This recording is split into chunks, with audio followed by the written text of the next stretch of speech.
All right, we're going to get started with homework number 19. And that is called radical operations. And we are going to be performing different operations with radicals. And we've talked about square roots, and we've talked about cube roots, and let's continue talking about them. So number 3 gives me the cube root of 6 times the cube root of 16. All right, so we look at this problem, and one of the first things that I want to identify are what are the cube roots that we can easily find the answer of. So let's think back, the cube root of 8, since 2 times 2 times 2 is 8, the cube root of 8 is 2. And we can say the cube root of 27, 3 times 3 times 3, is 3. In the same way, the cube root of 64, 4 times 4 times 4, gives me 4. So these are just some numbers just to keep in mind as we look through this. Because if we're able to find the cube root of 8, then we're able to maybe simplify this problem. And one of the key, objectives in this problem, it says multiply and simplify. That's the instructions. I want to multiply and simplify, not just multiply.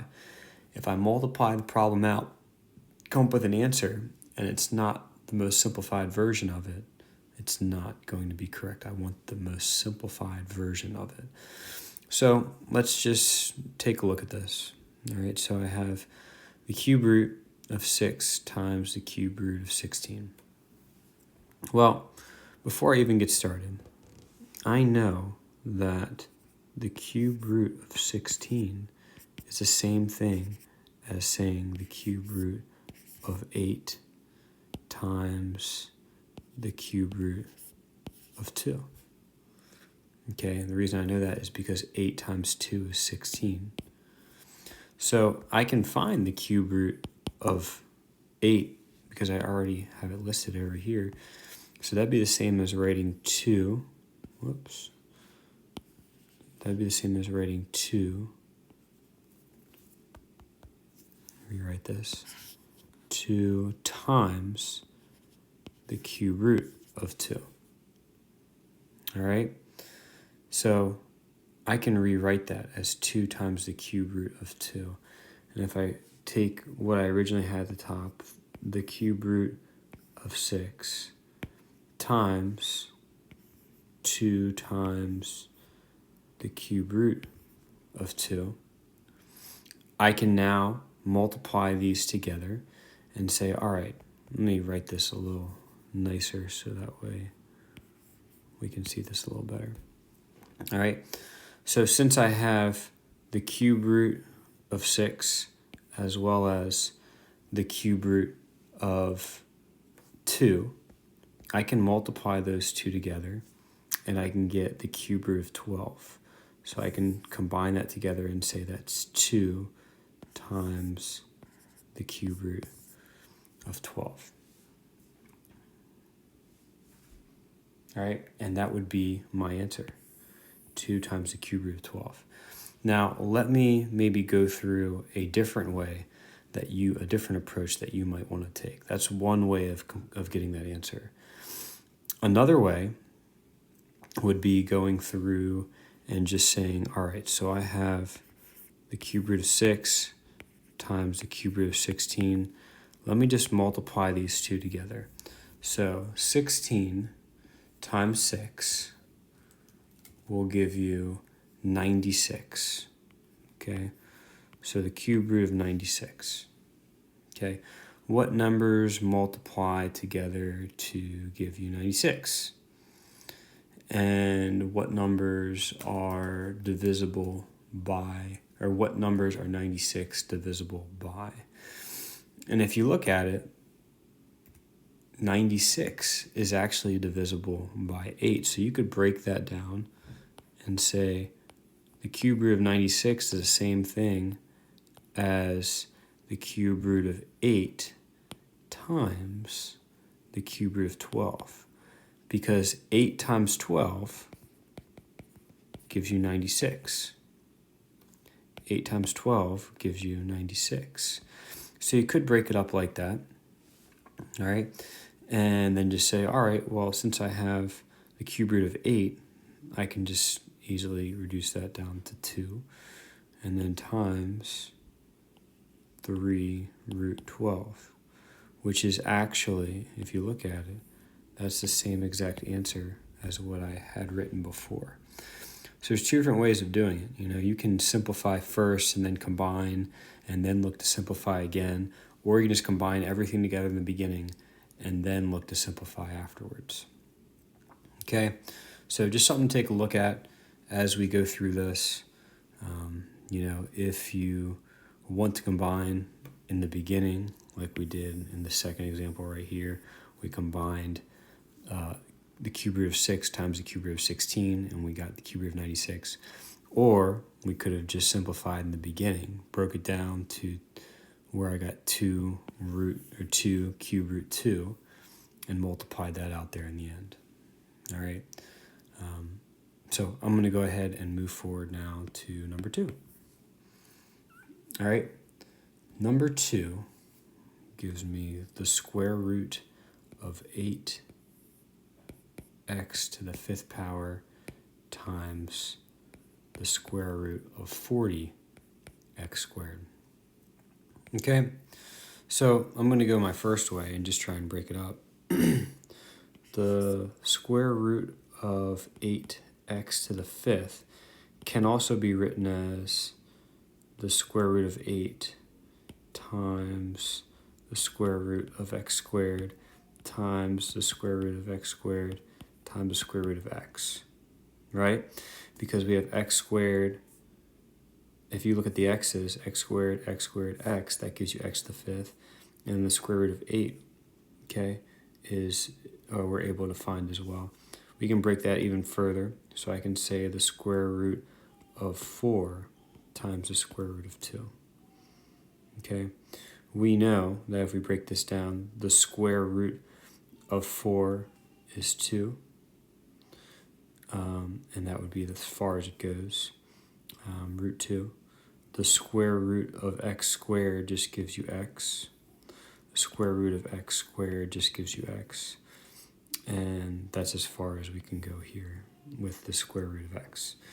So you multiply all those together, and you get 2 times x squared, 2 times x, and then inside the square root symbol you have 2x. Okay, in the same way, we can break down the square root of 40x squared, right? So we take a look at that. That's the same as writing, let's say, the square root of 4 times the square root of 10 times the square root of x squared, all right? And then the square root of 4 would be 2. The square root of 10 would just be, we'll just leave that as 10 because we can't break that down any further. And then the square root of x squared gives you x. Okay, so you multiply all that out and you get 2x root 10. All right, so then we go back to our original problem. We had 8x squared times 40x squared. So we would take these two and multiply them together, right? So if I have this and this, I want to multiply these two values together. So I'll take 2x squared root 2x times 2x root 10. We multiply those together and we get 2 times 2 is 4. X times x squared gives you x to the 3rd times 20x. Now, can we simplify this anymore? Can we break down 20 anymore, the square root of 20? And you can, because the square root of 20 can also be written as the square root of 4 times the square root of 5. Okay, and the square root of 4 is 2. and the square root of 5 is just square root of 5. We'll leave it as. So we'll break this down one more time. So we'll say 2 times 4 gives me 8 x to the third times the square root of 5x. Okay, and that will be my final answer. All right, so a lot of steps involved in that one. We could have just multiplied 8 times 40 in the beginning and got 320. That may have been a simpler route for you. Everyone has their own preference in going through this. But by the end, we know we cannot simplify that any further. We can't find the square root of 5. We can't break that down any simpler than that. Okay? And that is number 2. Number 3. Number 3 is 8x to the 5th, the square root of 8x to the 5th, times the square root of 3x. Okay? And if we write out the square root of 8x to the 5th, that's the same as saying the square root of 4 times the square root of 2 times the square root of x squared times the square root of x squared times the square root of x. Okay, you look at that. The square root of 4 gives me 2 times root 2 times x times the square root of x. You multiply all that out and you get 2x squared root x. I'm sorry, root 2x. 2 times x gives me 2x squared. X squared, sorry, the square root of x. Square root of x times the square root of 2 gives me the square root of 2x. All right, now that I'm here, I want to be able to multiply this 2x squared root 2x times square root of 3x. If you multiply that out, that gives you 2x squared. 2 times 3 is 6. X times x is x squared. Okay, what I can do is I can simplify the square root of 6x squared. That's the same as saying the square root of 6 times the square root of x squared, and the square root of x squared is just x. So that would give me 2 times x to the third times 6, the square root of 6. And that's my answer. Okay. Looking at number 4.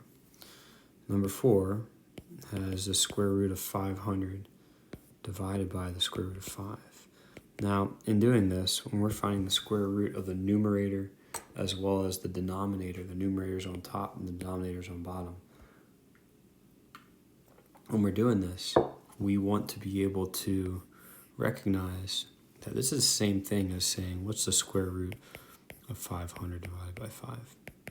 And if we simplify that, the square root of 500 divided by 5 is saying, what's 500 divided by 5? That's 100. And the square root of 100 is 10. My answer is 10. Okay, number 5. Number 5 gives me the square root of 56, x to the 5th, y to the 5th, over the square root of 7xy. Okay, and if you play with this, and once again we use the square root symbol to compass everything, we have 56, x to the 5th, y to the 5th, over 7xy.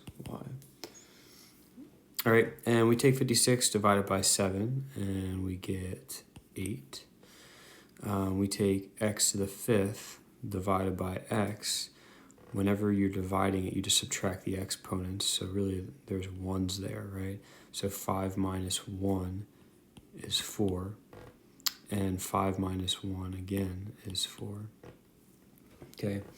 And if we're trying to figure this out, we're looking at it. if we're going to simplify this, so I'll write this out again down here. So the square root of 8x to the fourth times y to the fourth. That's the same as writing out the square root of 4 times the square root of 2 times the square root of x squared times the square root of x squared times the square root of y squared times the square root of y squared. And you find each, that gives me 2 times root 2 times x times y times y. And finally, we're going to get 2x squared y squared root 2. That's going to be our answer for number 5. Okay, number 6. Okay, number 6 says rationalize the denominator of each expression. So I have my numerator, which is the square root of x, and my denominator, which is the square root of 2. And the way I would rationalize the denominator, when you see the word rationalize,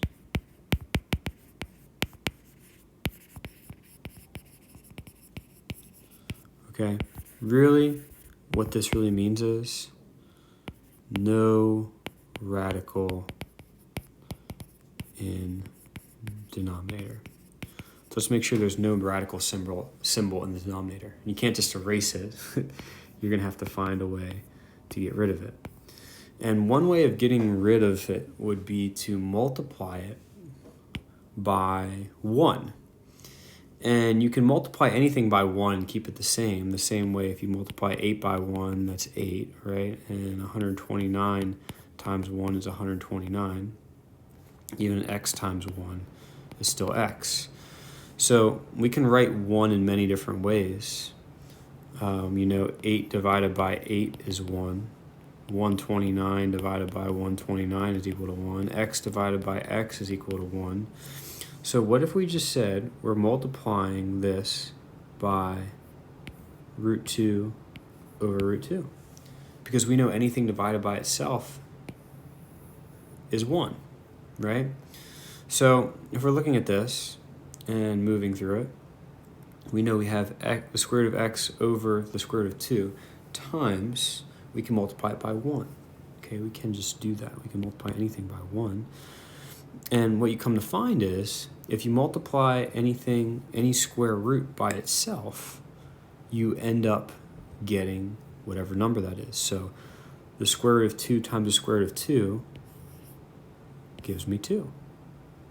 And then we multiply what's on top here. The square root of 2 times the square root of x gives me the square root of 2x. So the answer would be the square root of 2x divided by 2. And that's it. Number 7. Number 7 is the square root of 5 divided by the square root of 8x. All right? And if you take that and you multiply it by the square root of 8x over the square root of 8x, the same way we did in the last example, that would give me on the denominator just 8x. And then in the numerator, that gives me the square root of 40x. Now, we've talked about simplifying as much as possible, and this example is no different. So, if you take the square root of 40x, that's the same thing as saying the square root of 4 times the square root of 10 times the square root of x. And we know the square root of 4 is 2, right? So we can break that down. So 2 times 10x there. So on the top, I could write it as 2 times the square root of 10x over 8x. And are we simplified as far as possible? The answer is no. Right? We take 2 divided by 8. 2 divided by 8 is the same as saying 1 divided by 4. 2/8 of a pizza is the same as 1/4 of a pizza. So if I have 1 times anything, it's itself. So I just keep 10x on the top. and then 1/4. So 4x on the bottom. And that would be my answer. Because really you'd have like an imaginary 1 out in front for 1/4, but 1 times anything is itself. So I can get rid of that. Okay? Let's go through another example and do number 8. Okay, number 8 is the cube root of x over the cube root of 2. Now we're going to do something a little different in this example. We want to rationalize the denominator, and the cube root of 2 times the cube root of 2 is unfortunately not that easy. It doesn't give you 2. So we're going to have to multiply the denominator by a different number. We want to find the cube root of a number that's easy, so like the cube root of 8. So what I'll multiply by, I still multiply it by 1, but I'll multiply it by the cube root of 4 over the cube root. Whoops, I'll make this nicer. Over the cube root of 4. Okay, so by doing this, this will give me in the denominator cube root of 8 over the cube root of 4x. Okay, and we can easily find, well, let me write that 3 a little smaller there. I don't want to confuse it. Okay, the cube root of 4x divided by the cube root of 8, which is 2. Okay, and that would be my answer. And I've successfully rationalized the denominator in that example. Okay, number 9, it says simplify if possible, and I have 5 root 6 plus square root of 6. Okay, really in this example, I'm just adding, and maybe I'll create some extra space so you can see what's going on here. I'll do this. Okay, I'm taking 5 times, it's not the 5th root of 6, it's 5 times the square root of 6 plus the square root of 6. And you can just think of that as, think of it in the same way that you would write like 5x plus x, where you can just replace these with x's. Because if you're looking at 5x plus x, that just gives you 6x. So in this example, 5 plus, really there's a 1 out here, right? 1 times anything is itself. So 5 plus 1 is 6. So my answer here for number 9 is actually going to be 6 root 6. Okay, 5 plus 1 is 6. So 6 root 6 would be my answer. All right. In number 10, I have 6, and I have the cube root of 3 minus 2 times the cube root of 3. Okay? And if you just take 6 minus 2, that gives you 4. And then you just keep just think of it like the variable, right? The cube root of 3. Well, that was a bad circle. 4 times the cube root of 3. Right? And that's number 10. Number 11 gives me 4 times the square root of 3 plus 4 times the cube root of 3. Okay, my example, it says simplify if possible, right? I'm trying to combine a square root and a cube root, and to simplify it, am I able to combine it? And the answer is you can't combine it. You can't combine a square root and a cube root there. So we would say it's not possible. Okay, we have a square root and a cube root, can't combine it. Number 12, I have 6 root 18 plus 3 root 50. All right, so if we're looking at this, I first want to look at the square root of 18. All right, I can break the square root of 18 down into the square root of 9 times the square root of 2, right? And I can break the square root of 50, I can break that into the square root of 25 times the square root of 2. All right, so if you think about it, that gives me 3 root 2, and that gives me 5 root 2. So I would say 6 times the square root of 18, 6 times 3 root 2. Maybe I'll write it like that. Plus 3 times, what was the square root of 50? 5 root 2. You multiply that out, 6 times 3 is 18 root 2. Plus 3 times 5 is 15 root 2. You add these two numbers together, 18 plus 15 gives you 33 root 2. And that would be our answer. All right. Moving on, that was number 12, so now we're going to do number 13. Okay, number 13 is 14 root 20 minus 3 root 125. All right, let's take a look at this. If I want to break down the square root of 20 a little further, that's the same as saying the square root of 4 times the square root of 5, which is the same as saying 2 root 5. And if we want to break down the square root of 125, that's the same as saying the square root of 25 times the square root of 5, because 25 times 5 is 125. And that would give me 5 root 5. So I would have 14 times, what was the square root of 22 root 5, minus 3 times the square root of 125, which was 5 root 5. 14 times 2 gives you 28. And 3 times 5 is 15.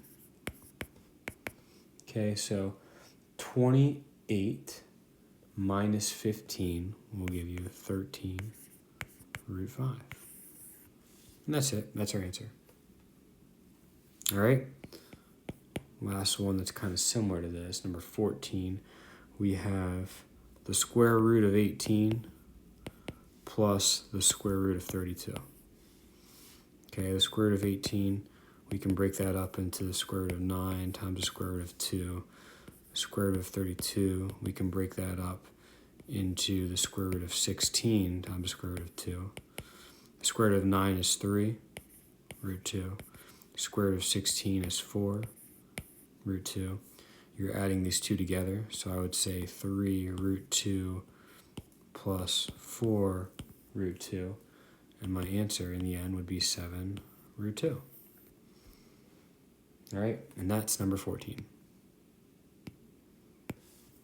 We have 2 more. Number 15. Okay, number 15, it says multiply these 2 together. So I have 3 plus the square root of 5 times 1 plus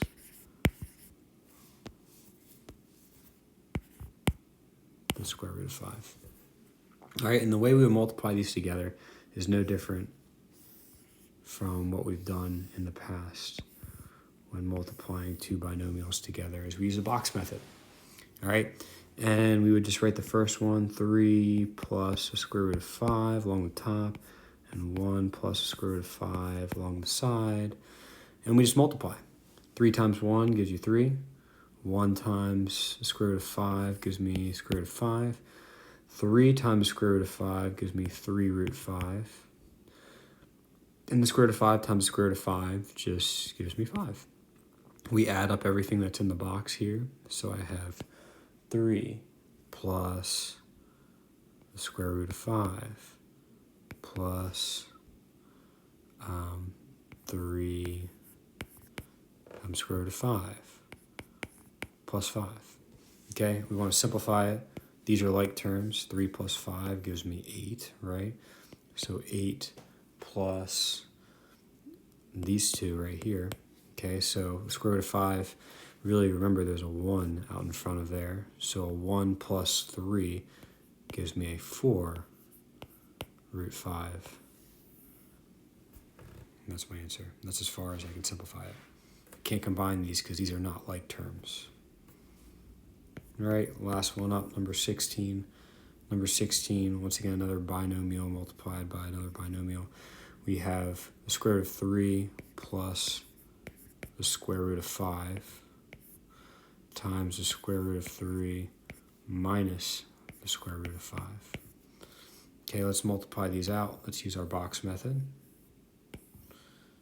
And let's take the square root of 3 plus the square root of 5.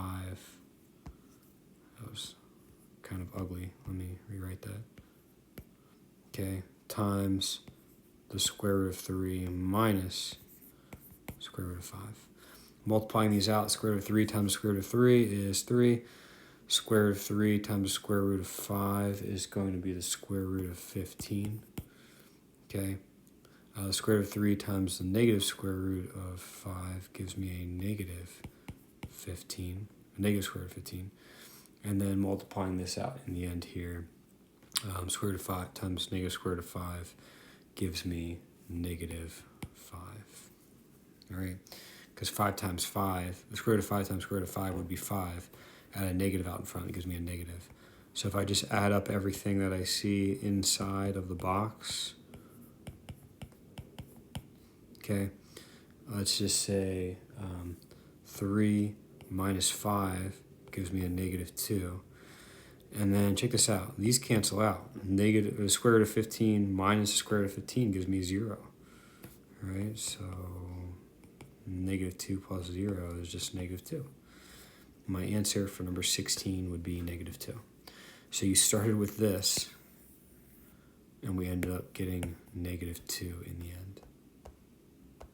Okay, that's number 16.